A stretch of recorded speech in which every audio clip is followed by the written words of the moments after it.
जब ये लड़ाई शुरू हुई तो एनिमी के जीतने के चांसेस थे 99% और हमारे जीत की बहुत रिमोट चांसेस थे जो केवल 1% भी नहीं। वो पूरे 100% श्योर थे कि इसके बाद वो 3-4 महीने के लिए आराम से ऊपर बैठेंगे, इंडियन आर्मी को हर अटैक को वो रोक देंगे, एक भी ट्रक को वो वहाँ से नहीं जाने देंगे और जब सितंबर अक्टूबर हो जाएगा, जब बर्फ़ पड़ जाएगी, तब वो अपना पार्ट 2 शुरू करके सियाचिन और लेह लद्दाख को कैप्चर करके भारत का जो नक्शा है उसको ही चेंज कर देंगे। नमस्कार, मैं अनूप कुमार मिश्र विजय दिवस के अवसर पर हाजिर हूँ एक खास कार्यक्रम लेकर जिसका नाम है कारगिल युद्ध की कहानी, योद्धा की जवानी। कारगिल युद्ध की शुरुआत 3 मई 1999 को। यह वही दिन था जिस दिन एक चरवाहे ने कारगिल की चोटियों पर कुछ पाकिस्तानी घुसपैठियों को देखा था।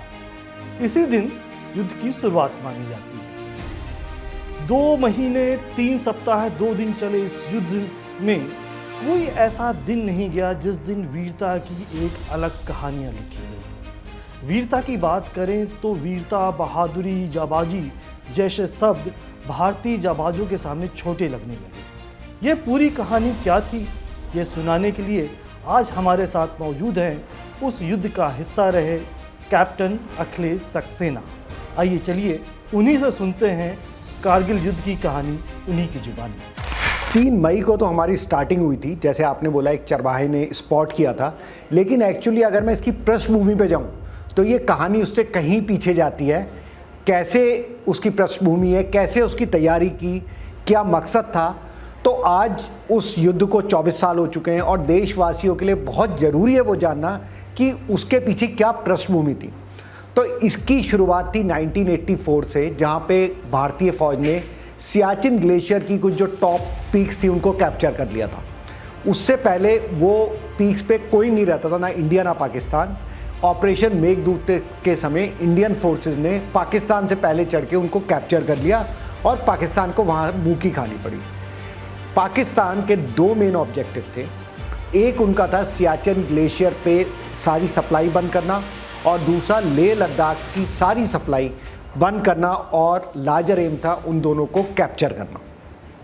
इसके लिए उन्होंने बहुत ही छुपे छुपे ढंग से तैयारी शुरू करी और ये तैयारियों की शुरुआत 1996 मतलब लगभग 3 साल पहले से तैयारियों की शुरुआत हो रही थी। अब आप मैं कोई बता दूँ, एक जो NH-1 है, NH-1 एक भारतीय राष्ट्रीय राजमार्ग 1 है जो आपकी दरास लेह लद्दाख को मेन भारतीय लैंड श्रीनगर से जोड़ता है। लेह लद्दाख में विंटर के समय कोई भी सप्लाई नहीं हो सकती other than the hectares and aircraft, जो बहुत लिमिटेड सप्लाई पहुंचा सकते हैं। तो ये जो रोड है वो भारतीयों के लिए बहुत इंपॉर्टेंट है। जो NH-1 है इसको भारतीयों का ये this is also called the neck of India, क्योंकि ये इतनी इंपॉर्टेंट है कि अगर आपने उस रोड पर रोक दिया तो जो सियाचिन ग्लेशियर और लेह लद्दाख की सप्लाई जा रही है वो पूरी रुक जाएगी। समर में हज़ारों टन सप्लाई जाती है, हज़ारों ट्रक्स जाते हैं और वो पूरे ही सप्लाई पहुंचाते हैं लेह लद्दाख और सियाचिन में, जिसके बल पे पूरे विंटर मतलब 6 महीने लेह लद्दाख और सियाचिन उसके बल पे सर्वाइव करता है। सो पाकिस्तान का गेम प्लान क्या था कि अगर हम उस रोड को कट ऑफ कर दें और उस पर जाने वाले ट्रकों को 4 महीने के लिए जो समर है उसमें रोक दें तो लेह लद्दाख और सियाचिन में वो सप्लाई नहीं पहुंचेगी। और जब वो आइसोलेट हो जाएंगे तो एक तरफ पाकिस्तान एक तरफ चाइना, हम उस पूरे एरिया को सियाचिन और लेह लद्दाख को कैप्चर कर सकते हैं। तो ये लार्जर गेम प्लान था और इसके लिए जनरल मुशर्रफ जो उस समय पाकिस्तान के आर्मी चीफ थे, उन्होंने इवन अपने काफ़ी पॉलिटिकल मास्टर्स को भी नहीं बताया था और बहुत छुपे छुपे ढंग से इसकी तैयारी हुई थी। ये एक बहुत बड़ा ऑपरेशन था और भारतीय इंटेलिजेंस के पास कई चीज़ें होती है पता करने की कि ऑपरेशन कैसे हो रहा है, क्या हो रहा है। उन्होंने उन सब पॉइंट्स को ध्यान में रखा। लाइक अगर आप माउंटेन्स में ऑपरेशन कर रहे हैं तो आप बहुत सारे माउंटेन्स के इक्विपमेंट खरीदेंगे, आप उनके लिए वो खरीदेंगे, अपना इक्विपमेंट्स होगा, वेपन सिस्टम होंगे, स्नो बूट्स होगा, स्नो टेंट्स होंगे। तो अगर आप 1000-2000 खरीदेंगे तो आपको पता चल जाएगा, लेकिन उन्होंने ऐसा नहीं किया। उन्होंने बहुत सारी कंट्रीज़ के थ्रू छोटी छोटी सप्लाई करके over the period of 3 years ये पूरा अपना इक्विपमेंट इकट्ठा कर लिया। उसके अलावा उन्होंने अपनी रेगुलर फोर्सेस को नहीं भेजा। एक NLI है, जैसे हमारी BSF है ऐसे ही पाकिस्तान की NLI होती है जो बॉर्डर पे रहती है। जब लड़ाई होती है तब पाकिस्तान आर्मी आती है और इंडियन आर्मी सामने आ जाती है। उन्होंने एनएलआई को हटाया नहीं, उन्होंने एनएलआई में अपने रेगुलर कमांडोज और आर्मी के लोगों को पोस्ट करना शुरू कर दिया, जिससे कि धीरे धीरे वो एनएलआई के थ्रू आ गए। अब इम्पॉर्टेंट बात यह है, ये जो पूरी पीक्स है जो कि लेह लद्दाख, कारगिल, दराज, श्रीनगर, ये लगभग 300 किलोमीटर का एरिया है, ये रोड के साथ साथ पीक जाती है। जो इस पीक पे कब्जा कर लेगा वो रोड को डोमिनेट करेगा। इन पीक पे इंडिया पाकिस्तान दोनों ही गरीब कंट्री हैं और इन पीक पे लोगों के रहने का जो एक्सपेंडिचर है वो 11 से 12 करोड़ रुपए पर डे था उस समय, क्योंकि सप्लाई का एक आइटम भी जाता था तो वो आपका हेप्टर्स के थ्रू जा सकता है विंटर्स में। समर में नॉर्मल सप्लाई आपकी पोनीज और इसके थ्रू जा सकती है, बट विंटर में हेप्टर्स के थ्रू जा सकता है। तो दोनों ही कंट्री इतना नहीं कर सकती थी एक्सपेंडिचर, तो ये डिसाइड हुआ कि विंटर में दोनों आर्मी नीचे आ जाएंगी और समर में दोबारा ऊपर चढ़ेगी। तो these were called winter vacated post, जो विंटर में खाली कर दी जाएंगी। अब पाकिस्तान ने इस पूरी सिचुएशन को एनालाइज किया। ये पूरी रणनीति 3 साल से तैयारी की गई और 1998 के जब विंटर शुरू हुए सितंबर अक्टूबर में, जब भारतीय फौज नीचे आ गई, पाकिस्तान फौज भी नीचे आ गई, दोनों सारी तरफ से पोस्टें खाली हो गई, उसके बाद उन्होंने जनवरी फरवरी में पीक विंटर में अपनी छोटी छोटी टुकड़ियों को भेजना शुरू किया। बड़ी टुकड़ी क्यों नहीं, क्योंकि सैटेलाइट कैप्चर कर सकता था।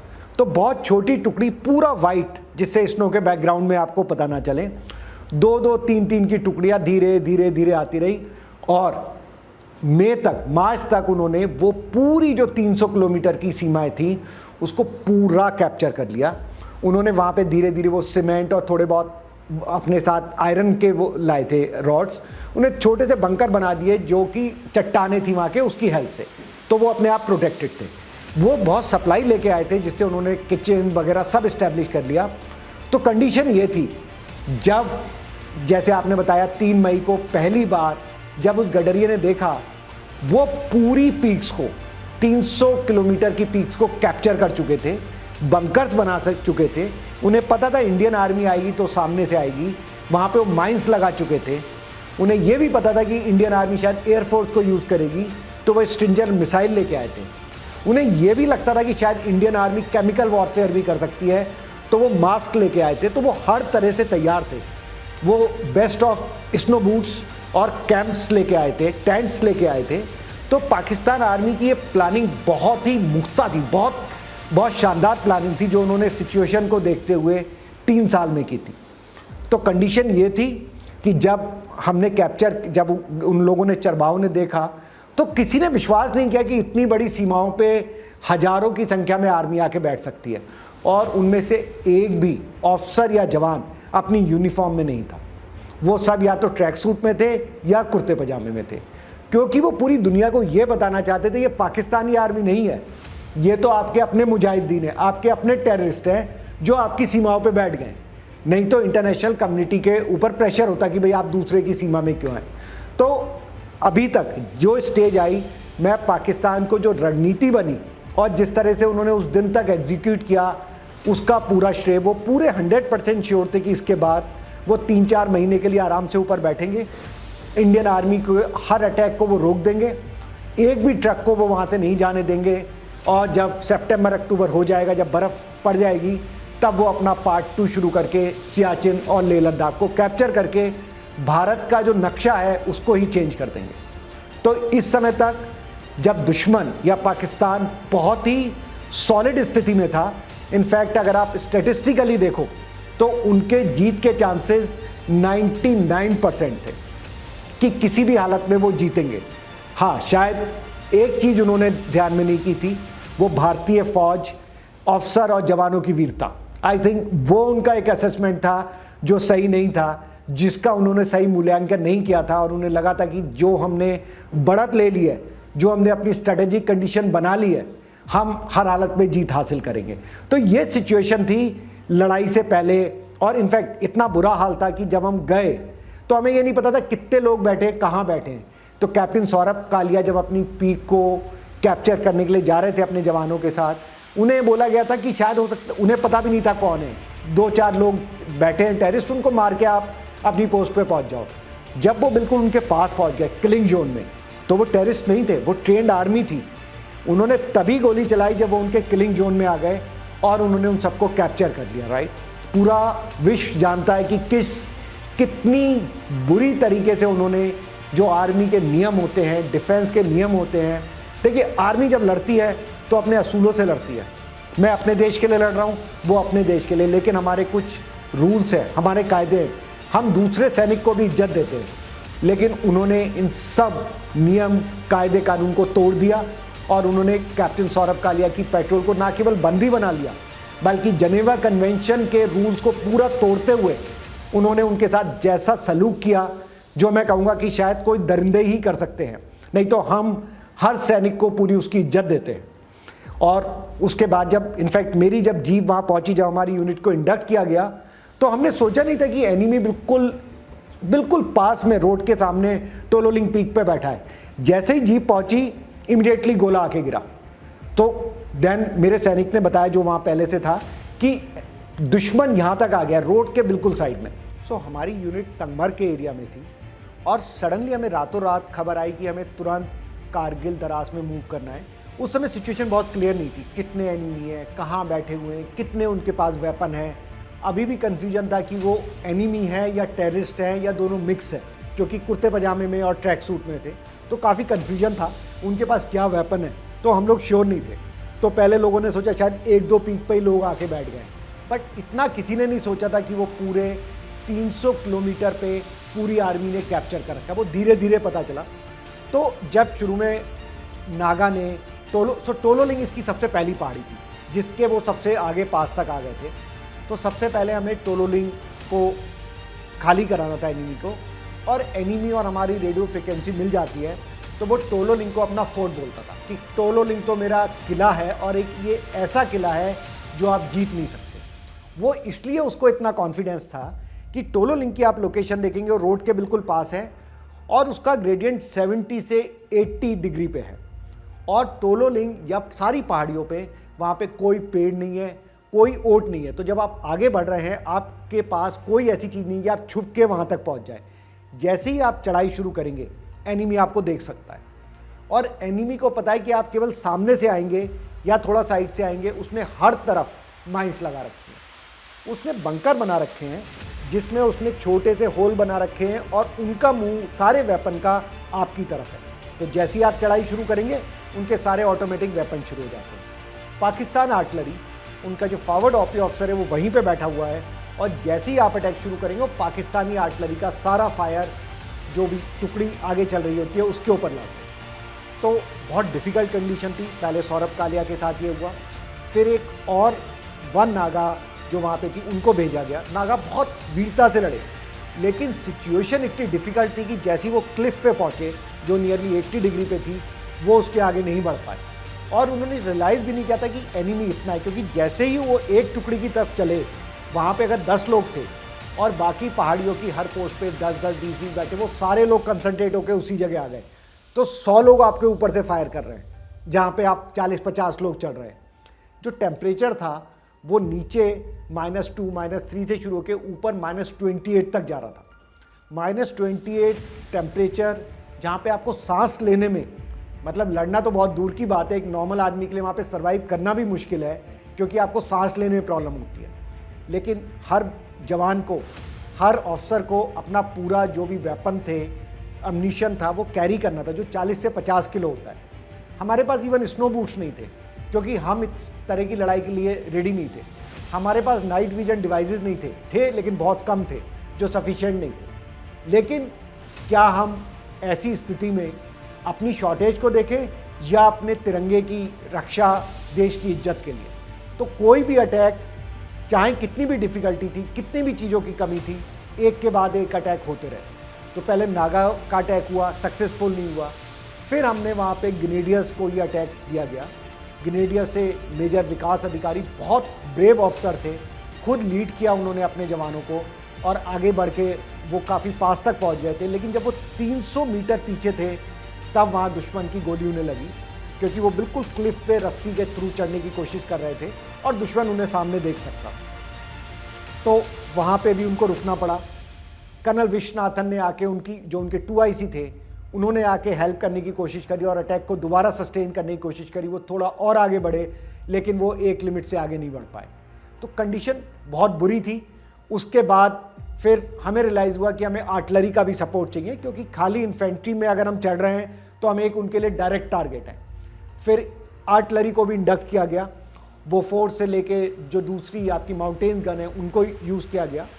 फिर 13 जून को जो टर्निंग पॉइंट आया इस लड़ाई का, वो था टोलोलिंग की विजय, जो 2 राजपुतानाओं ने हासिल करी और जिसका मैं एक इंटीग्रल पार्ट। वो दिन था जिसको वो बोलते थे मेरा फोर्ट है, वो हमने जीता। और उससे बाद लड़ाई का पूरा जो व्यू था, it was a turning point, पूरा चेंज हो गया। और उसके बाद जस्ट 4 दिन बाद उसके बाद हमने हम्प एरिया पे अटैक किया, जो पीछे की पहाड़ी थी। और 18-19 जून को कैप्टन विक्रम बत्रा जो हमारे साथ थे, उसके बाद 3-4 दिन थे, उन्हें मिला .5140, जिस पे उन्होंने विजय हासिल करी। जैसे ही ये टोलोलिंग कॉम्प्लेक्स बोला जाता है इसको पूरा, जैसे ही ये टोलोलिंग कॉम्प्लेक्स गया, एनिमी की हिम्मत टूट गई कि अगर भारतीय फौज उनका जो किला है उसको फतेह कर सकती है तो फिर बाकी कुछ नहीं बचेगा। कैप्टन मनोज पांडे ने दूसरे सेक्टर में बहुत अच्छी लड़ाई करी, कुछ उन्होंने वहाँ पे विजय हासिल करी। और फिर 4875 पे कैप्टन विक्रम बत्रा और उनकी 13 जैक को दूसरा पीक मिला। 29 जून को राजपुताना राइफल को एक और बहुत बड़ा, बहुत इंपॉर्टेंट लक्ष्य मिला, वो 3 पिंपल्स एरिया या ब्लैक रॉक कहलाता है। ये भी टोलोलिंग की तरह कॉम्प्लेक्स था, सीधी पहाड़ी थी, पीक पे दुश्मन बैठा था, लेकिन ये थोड़ा पीछे की तरफ था। वो बहुत डिफ़िकल्ट अटैक था, हम उसके बारे में डिटेल में बात करेंगे। और जब हम उस अटैक के लिए जा रहे थे, एनिमी को हमारी लोकेशन का पता चल गया था और एनिमी आर्टिलरी का फायर अटैक शुरू होने से पहले ही आ गया था। बट उस स्थिति में भी हमने उस अटैक को जारी रखा था। और फाइनली उसके बाद हमने 4 जुलाई 5 जुलाई को हमने टाइगर हिल पे अटैक किया। 7 जुलाई को हमने 6-7 जुलाई को टाइगर हिल विजय हासिल करी। उसके बाद केवल छोटी छोटी पहाड़ियाँ थी जहाँ से हमने दुश्मन ने पीछे भागना शुरू कर दिया था। और 26 जुलाई को जो विजय दिवस है, उस दिन हमने अपने देश की एक एक इंच भूमि से दुश्मन को खदेड़ दिया, या तो मार दिया या हर जवान को खदेड़ के वापस पहुंचा दिया। और हर उस पीक पे तिरंगा लहरा रहा था, जो इस बात का प्रतीक है कि कभी भी तुम अगर मेरे देश की तरफ गलत निगाहों से देखोगे या अटैक करने की हिम्मत करोगे तो यही हाल होगा जो आज आप लोग का हुआ है। चाहे पाकिस्तान कितनी भी अच्छी स्थिति में था, लेकिन उसने भारतीयों की, सैनिकों की, यंग ऑफिसर की जो वीरता थी, वो उसने नहीं सोचा था कि वो क्या बने हैं और अपने देश के लिए वो क्या कर गुजर सकते हैं। सो जो 26 जुलाई है, ये बहुत बहुत इंपॉर्टेंट दिन है और मेरे ख्याल से भारतीय इतिहास में एक स्वर्णिम अक्षरों में लिखा जाना चाहिए, क्योंकि मोस्ट डिफ़िकल्ट वॉर, सारी कंडीशन हमारे अगेंस्ट होते हुए, सब कुछ हमने सारे फैक्ट को झुठला दिया। हर जितने डिफेंस एनालिस्ट आए थे, उनकी सारी प्रेडिक्शन रॉन्ग हो गई कि इंडिया पाकिस्तान को नहीं हटा पाएगा, और हमने एक इम्पॉसिबल रखने वाली विजय हासिल की और तिरंगा फहराया हर पीक पे जो इंडिया का। कारगिल युद्ध की कहानी अभी यहाँ पर खत्म नहीं होती। कारगिल युद्ध में कई ऐसे वाक़ये थे, कई ऐसी लड़ाइयाँ थी जिनको सुनकर आपके रोंगटे खड़े हो। इन्हीं लड़ाइयों में से एक थी टोलोलिंग की लड़ाई। कैप्टन अखिलेश सक्सेना से आइए सुनेंगे टोलोलिंग की लड़ाई, लेकिन थोड़े ब्रेक के बाद। तब तक के लिए दीजिए इजाज़त, नमस्कार।